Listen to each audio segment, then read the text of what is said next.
1.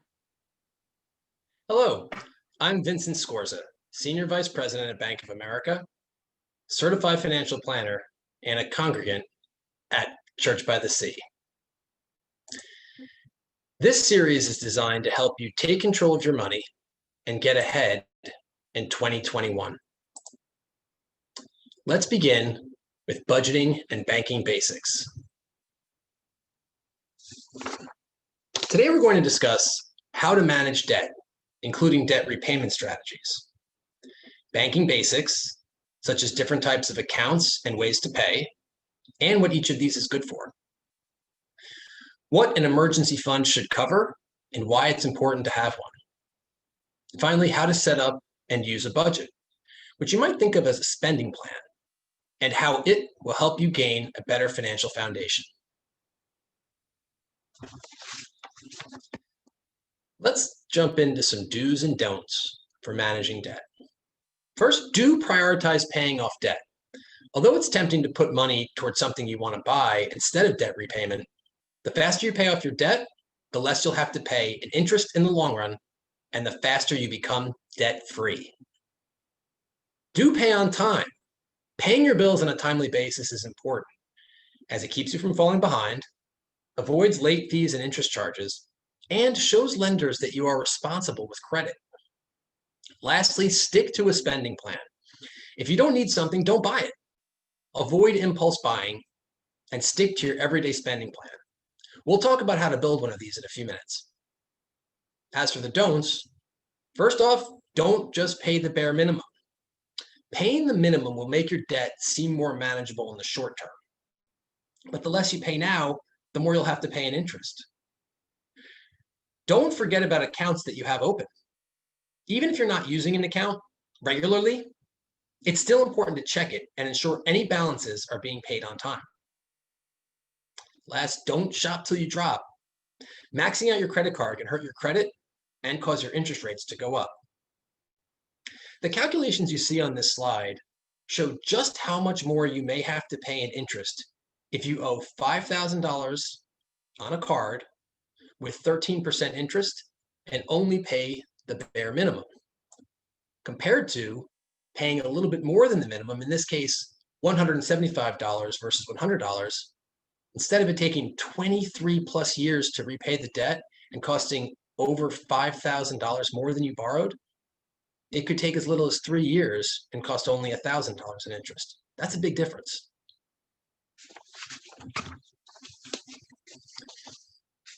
Let's take a look at this video, and then we'll review what they have to share.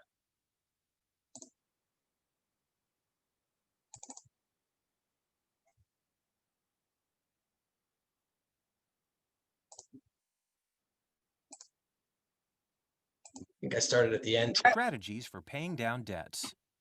If you've ever been in debt, you know it can feel like running on a treadmill. Every month, you pay a little to this loan, a little to that card, and eventually, you feel like you've gotten, well, nowhere. But it doesn't have to be that way. Not if you have a debt repayment strategy in place, one that helps you map out a plan that's realistic enough to follow. Stick to the plan, and before you know it, you'll be moving in the right direction, chipping away at your debt. For this discussion, let's focus on high-interest credit card debt. So let's get started. While there are many ways you can attack your debt, there are two schools of thought in particular that we'll discuss here. The first is commonly referred to as the Snowball Method. It's when you pay off your debts by balance, the lowest first. Another tried and true method is to pay your debts according to their interest rates, starting with the highest rates first. For this discussion, let's call it the high-rate method.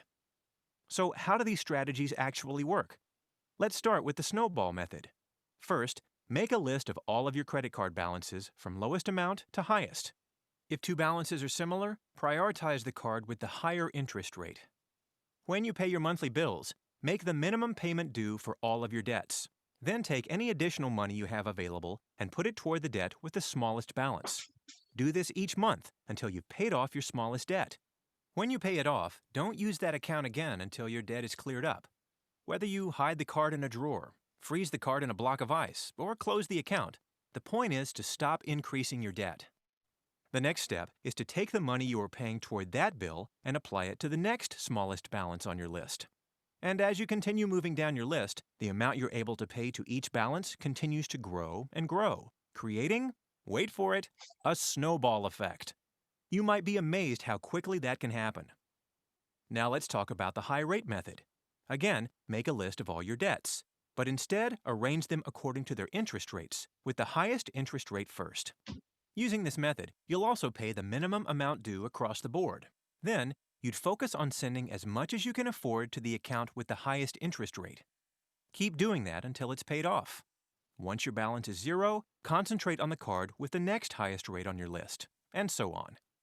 Either of these methods can be a great way to get yourself out of debt, and while both methods have their supporters, it's really up to you to decide what works best. Supporters of the Snowball Method say that you'll feel a boost each time you pay off an account, and those small victories keep you motivated to reach your goal. In fact, a study published in the Journal of Marketing Research says that the act of closing accounts after they're paid off, regardless of size, is a better predictor of whether you'll get out of debt in the long run. On the other hand, supporters of the high rate method will tell you that over time, you'll save much more money and get out of debt sooner by paying off your higher interest rate debts first. What's right for you? Well, it's a personal choice. But if you want to get out of debt paying as little as possible, it's probably a savvier decision to use the high rate method, because you'll get rid of your most expensive debt sooner and pay less over the long run. But if you're the type of person who has trouble sticking to a plan, or if you need constant motivation, then the Snowball Method might be a better fit for you. Oh, one more thing. There are some instances where you might not want to go it alone. Like, let's say you're unable to make your minimum payment, or you're having a difficult time making ends meet otherwise. If that's the situation you're in, you might benefit from talking to a certified financial professional. But it's important that you look for one who works for an accredited, non-profit consumer credit counseling agency and is a member of the National Foundation for Credit Counseling. Whatever you choose to do, the most important thing is that you've decided to get yourself out of debt in the first place. And with some determination, dedication, and a plan, you can get out of debt once and for all. And that's something that you really can't put a price on.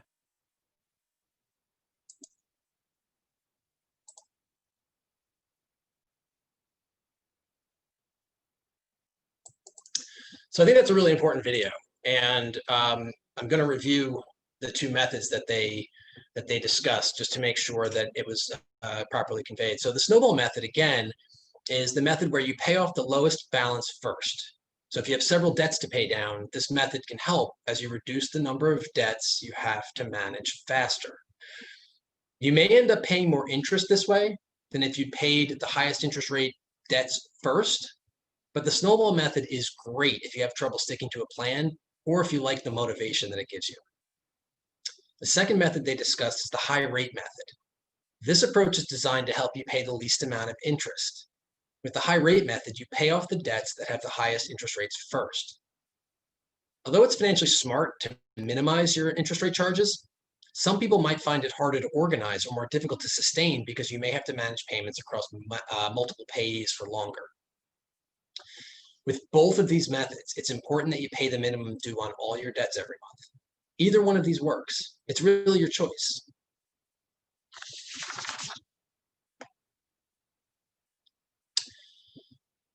Now let's take a look at the different types of accounts you can have. Choosing the right financial products to meet your needs can help you build the right foundation and give you a head start on building better money habits. Let's review the two basic types of bank accounts and how they work. First, a checking account. With a checking account, you'll be given a debit card, which will let you access your account directly without going to a branch. With a debit card and your PIN, you can take out money from an ATM and pay directly for purchases at many merchants. Many checking accounts also come with a checkbook. Some types of payments, like rent, may require a check. Always remember to record the check number, the payee, and the amount of any checks that you write so you can keep track of the funds available in your account. Remember, there are some fees that may be charged for the convenience of a checking account.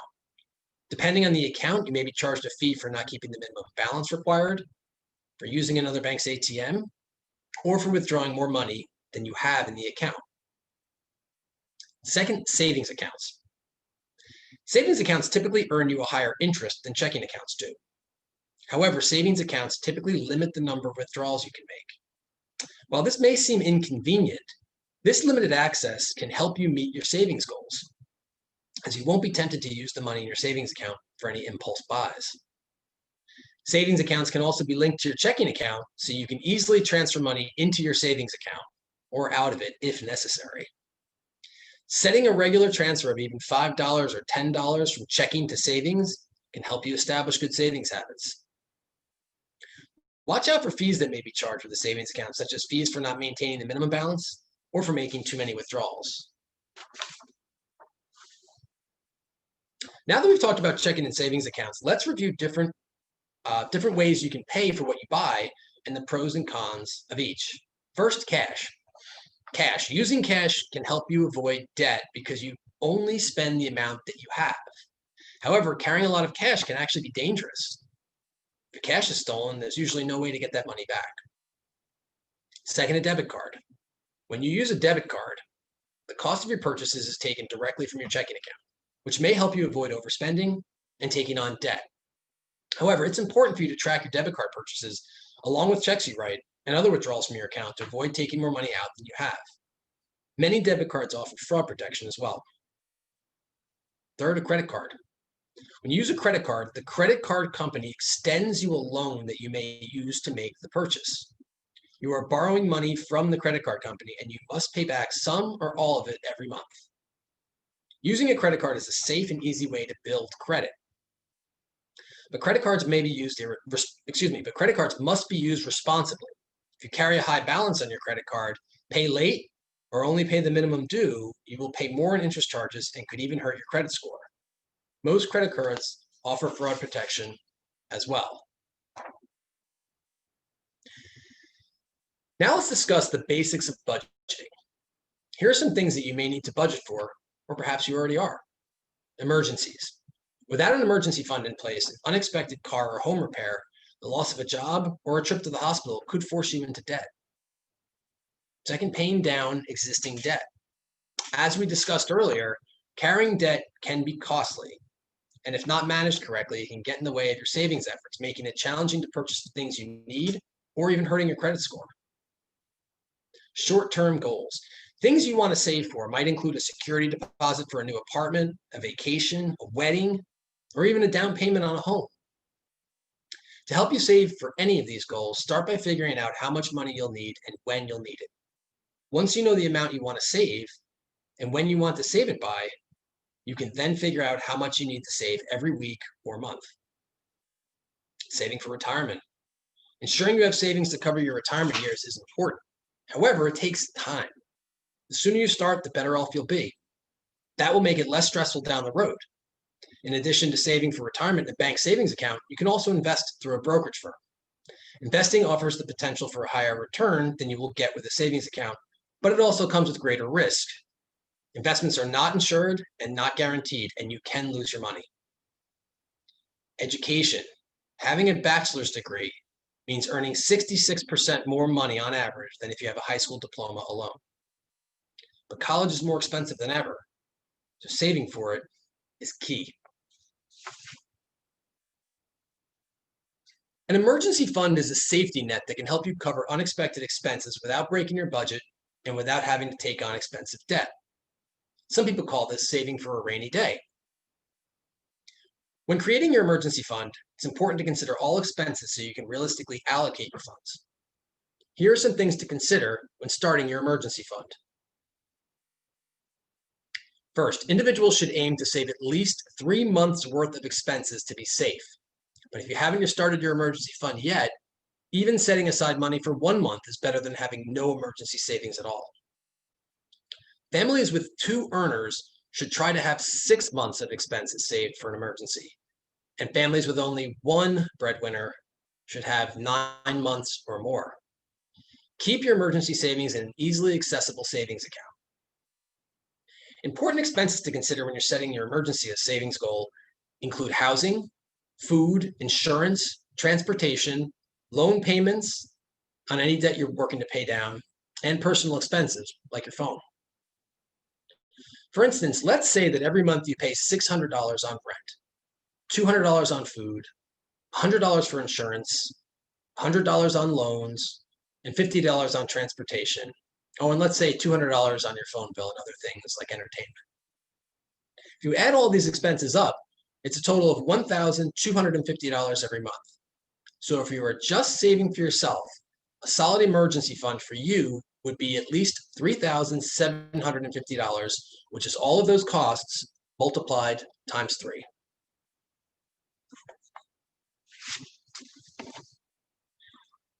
Now let's spend a minute talking about budgeting basics.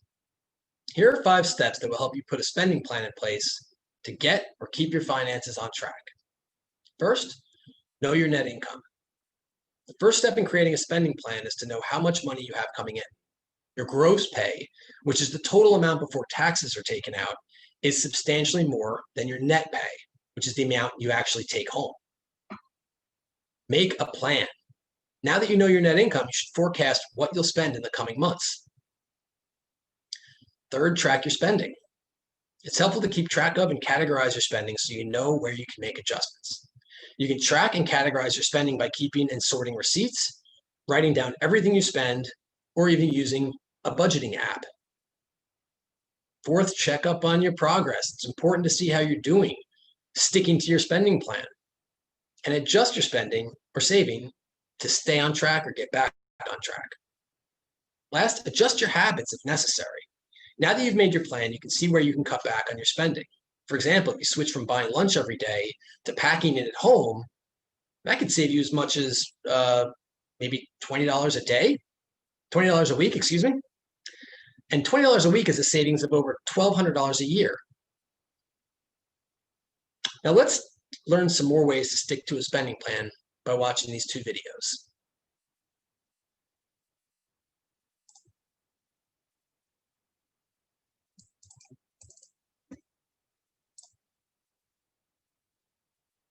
It's like I have a little bit of a delay loading the video, bear with me. This is important. Here we go. You probably already know some of the basics, like how making your own coffee or bringing your lunch to work can help you save hundreds of dollars a year. If you're doing that, definitely keep it up. But let's look at a few other ways you can save on everyday expenses, and how some simple decisions that you make every day can help you save money. The supermarket is a great place to start because there are a lot of easy ways to cut down on your shopping bill. You may already be doing things like making a list to cut back on impulse buying, clipping coupons, or using apps to find deals, and even looking at the price per unit to help you get the most for your money. But there are even more ways you can save. For example, when you see a sale or discount, be strategic. Sales and discounts can be great opportunities to save on things you need, but stores often offer incentives for items that a lot of people wouldn't normally get. So it can pay to be selective when considering any discounts you might be offered. And while you're considering priorities, spend on what's important, save on what's not. For example, for some people, things like organic foods or your favorite brands might be important to you. For others, what's important may be different. The point is that it might be worthwhile to spend a bit more on the items you care about, but look for ways to save on the things that are less important to you to keep you on budget. Making simple trade-offs like these can help you save money without giving up what's important. Finally, before you even make a shopping list, consider your actual eating and cooking habits. A good idea is to plan your meals ahead of time, or challenge yourself to eat at least one more meal at home each week. This may help prevent you from tossing out spoiled groceries that you didn't eat, or ordering takeout because you didn't buy enough food for the week. This can save you hundreds of dollars each year. Keeping with household expenses and bills. You probably already turn off the lights when you leave a room and unplug gadgets when you aren't using them, right? But there are some other small changes you can make that can help you save even more around the house. For example, did you know that most utility companies charge more for electricity during different parts of the day? Peak hours, like the middle of the day, when more people are using electricity, often have substantially higher rates compared to early mornings or late at night. Doing your laundry or running your dishwasher off-peak can likely help you save on your utility bill. You can check out your utility company's website to see if they list their peak hours, or contact them directly. Let's move on to transportation. Gas prices can be unpredictable, but technology could be a way to help you save. There are plenty of websites and apps that can help you locate which gas station in your area might be offering the cheapest prices. And depending on how often you drive and where you live, you may consider ditching your car altogether. Public transportation might be one option. And there are a number of car sharing programs that allow you to affordably rent vehicles short term. And for the truly dedicated, how about biking? It's certainly a cost-effective and healthy alternative to both driving and public transportation. It can be easy to follow others into overspending, but try getting creative and occasionally plan activities with your friends and family ahead of time that can help you avoid temptations like a spontaneous meal out. Saving money doesn't have to mean sacrificing fun. It pays to take some time to figure out where you're spending and what you're willing to cut back on. You don't necessarily have to do the math on every single decision you make, but being mindful of where your money is going and how simple trade-offs here or there can add up over the long run can help you get creative and find your own ways to trim costs every day. Okay, so definitely a lot of good ideas in that video. Let's see if we can, I'm just going to jump to the next video, which is really about ideas for folks that don't like to budget, as it says here. Get that going. Keeping a detailed budget can be one of the best ways to help you save money and avoid overspending. But not everyone has the time or the desire to sit down with a spreadsheet on a regular basis. You may have even tried to keep a budget before, but it didn't work out. You're not alone. Fortunately, there are some ways you can manage your money without a traditional spreadsheet. Now, the most important part of managing your money is making sure your needs are covered. This will require a bit of math, but it doesn't need to be complicated. Start by figuring out all of your regular monthly expenses. This will be your regular bills, like rent or mortgage payments, all your utilities, insurance payments, and any other loan or credit card payments you make each month. Then, estimate your other necessary expenses, like what you spend per month on groceries and transportation costs. Add all these costs up and you've got your baseline, what you need to cover every month. When it comes to paying your regular bills, setting up alerts on a calendar can help to remind you to pay them a few days before they're due. Or to make it even easier, you can try automating some of your payments. You can sign up for automatic bill pay with your utility companies, lenders, and in some cases even with your landlord. The amount you owe each month will be automatically withdrawn from your bank account or charged to your credit card. Automating payments can save you time and effort every month and help make sure your bills are paid on time. Just be sure you always have enough money available in your account to cover all of your automatic withdrawals. And if you use a credit card, make sure you can pay the balance in full each month in order to avoid paying interest on those charges. If you change your mind and decide that automatic payments aren't for you, you can always cancel your scheduled payments and go back to paying manually. Automatic payments can also be a great way to help you systematically pay down debt if you set up extra payments toward your loans. And they can help you grow your savings if you set up regular contributions to a savings account. This can be especially helpful if you've had trouble saving in the past. To help yourself prioritize saving, you can try thinking of saving as a bill you have to pay to yourself. Even if it's just a small amount, making automatic payments to yourself can help you build up an emergency fund or a retirement account. Once you've taken care of your regular bills and savings, you have a bit more flexibility with what's left. But if you find yourself overspending from month to month, you might want to try tracking your spending. One simple way of doing this is using the envelope method. While it might sound old-fashioned, putting a set amount of cash in envelopes each month for different purposes, like groceries, transportation, dining out, and just general spending money, can help you set limits on what you spend. So then, if you find yourself spending more than you had available in any of your envelopes, you might need to make adjustments the following month. Another way you can keep track of your spending with little effort is to use a single debit or credit card that can track and categorize your expenses for you. By keeping all of your purchases on one card, you'll only have one monthly statement that shows how much you've spent and where you spent it. So it can be easier to see where you might be overspending and how you might cut back. Plus, many banks now have online tools that can categorize your spending for you, so you'll be able to get an idea of what you spend on different things, like entertainment, groceries, or dining out. Many banks also offer account alerts that will let you know when you've reached certain spending limits. If using a single card is too limiting, money management software or apps can help you link all of your accounts and automatically track your spending and saving for you. Many of these have even more detailed tools to help you analyze your spending, and they also have alerts that can warn you if you might be overspending in one category. And finally, if you feel like setting limits on your spending is a challenge, consider making one of your goals a small reward to yourself, whether it's a treat at the end of a long week or putting aside a little extra toward a large purchase you really want. Rewarding yourself might help you feel more motivated about managing your money, as long as it doesn't push you into overspending. While a detailed budget can be a great motivational tool to help you cut costs and reach your savings goals, it's not the only answer. As long as you pay attention to the basics, make sure your needs are covered, manage your debts and savings, and avoid overspending, you will be setting the groundwork for a more secure financial future. I hope you enjoyed that. Like I said, I think it's provides some great examples of steps you can take. And now that we've watched some videos about making a spending plan, let's actually fill one out together. Bear with me one second. I'm going to bring up a little better, clearer version of that right there. It's a little small. This should be better. So as we discussed, the first step is to know your net income, or what we call here your take-home pay.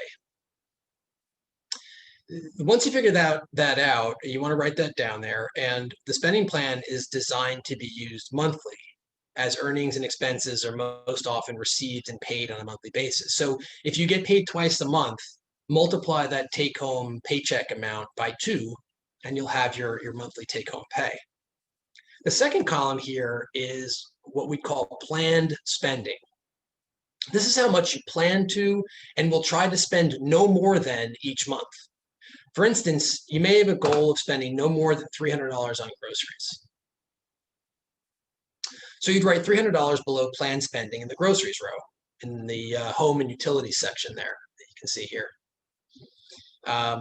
Go through the planned spending section and fill out all the rows that apply to you, everything, whether it's health insurance, medication that you know, education costs. And that's the process of making a plan that we talked about. Next, you want to, throughout the month, fill out the actual spending section. This is what you actually spent. So let's say you go to the grocery store 3 times, you spend $90, $85, the last time you spent $100. Well, in that case, you will have spent $275, which is less than the $300 you planned for. That's when you want to check this box here under spent as planned. Anything less or equal to the amount you planned is going to be great. Once you fill everything out that you actually spent that month, you can total it up at the bottom, and you can see if you save something. As we discussed before, if you notice that you're spending more than you planned, or that you may not be saving anything or as much as you'd like to at the end of the month, you may need to make some adjustments. So let's go back to the slides here and kind of review what we discussed today. First, you want to be responsible with credit. Pay more than the minimum, pay on time, and don't spend above your credit limit. This will ensure you manage your debt and help you build a positive credit history and a good credit score. Second, work to repay any debt. Today, we talked about 2 debt repayment strategies you can use: the Snowball Method and the High Rate Method. Third, learn and apply banking basics. We reviewed checking accounts, savings accounts, cash, credit, and debit cards. Choose the banking products that work best for you. Finally, build and stick to a budget.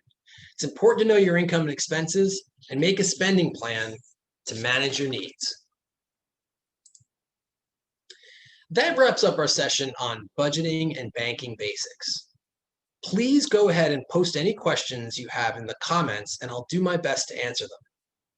Thanks for joining us, and please tune in for more videos like this one to help you take control of your money and get ahead in 2021.